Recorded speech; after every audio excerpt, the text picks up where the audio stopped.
Hi, welcome to our next level 3 trigonometric video. We're going to chat about the period change. So here's our graph to start with, y equals sine x. We know this has got a period of 2 pi. That's the distance on the x-axis that the graph completes one cycle in and then repeats itself. Here's a new graph, y equal to sine bracket 2 times x. And you can see things have changed. When I put the two graphs side by side, we have the same amplitude, but we've changed the period. So let's go back to y equal to sine bracket 2x and let's see what's going on. Hopefully you can see there are two sine functions in the same period as a regular sine x function. That's what the 2 in the brackets means. So this graph has got a period of just pi. Now let me introduce you to a formula you must get familiar with. The period of the graph is equal to 2 pi divided by the number b.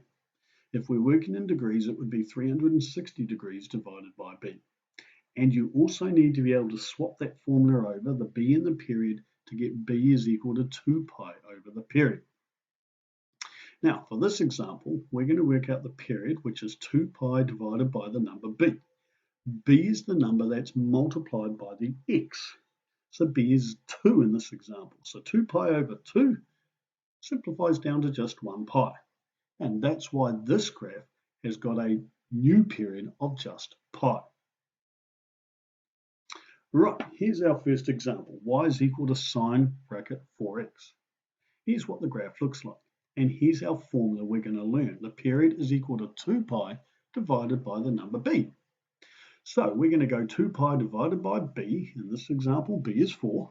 So 2 pi over 4 simplifies down to pi over 2. So this graph has a period of pi over 2 radians. Right, here's our second example. Have a look at this graph. We don't know what the formula is, but we do know it's got a period of 3 pi over 2. So let's use this formula once more. The period is equal to 2 pi over b. But let's swap the period and the b over to get b is equal to 2 pi over the period. Well, that's going to be 2 pi divided by the period, which is 3 pi over 2. So to work out b, we need to go 2 pi divided by 3 pi over 2, and we get 1 1/3, or 1.3 recurring. So to write down our formula, we know it's got an amplitude of 1, so we just need a sine bracket 1 1/3 x. Or you might prefer to write it as 4/3 x, because 4/3 is the same as 1 1/3, or some students prefer to write it in decimal form, 1.3 recurring x. Okay, here's our third example. Have a look at this graph. We can see it's got a shift to the right by pi over 2 squares. We're going to treat it like a sine function with an amplitude of 1, and it's got a period of pi. To work out the period, I went 3 pi over 2 subtract pi over 2, giving me a period of pi.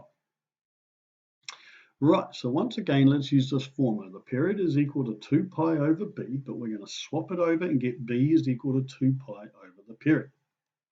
So in this example, we're going to go 2 pi over the period of pi. The pi's will cancel, giving us a b value of 2. Now, you think we're going to do this. Y is equal to sine, because it's got an amplitude of 1, we don't need a 1 at the front, bracket 2x minus pi over 2. The value of b is 2, and we're moving it to the right by pi over 2 squares. But unfortunately, this is not the way to write it. And here is the correct way to write it. Y is equal to sine, and I put the b out the front of the brackets. Then I go bracket x minus pi over 2. Now, when you use this formula for calculations, or if you're using a graphics calculator, you need to be clever and do either one of two things. Firstly, you need to multiply out the brackets. 2 times x is 2x, and 2 times pi over 2 is 2 pi over 2.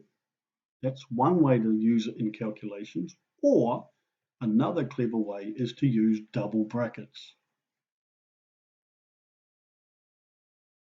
Right, so we've finished talking about all these 4 changes to a trigonometric graph.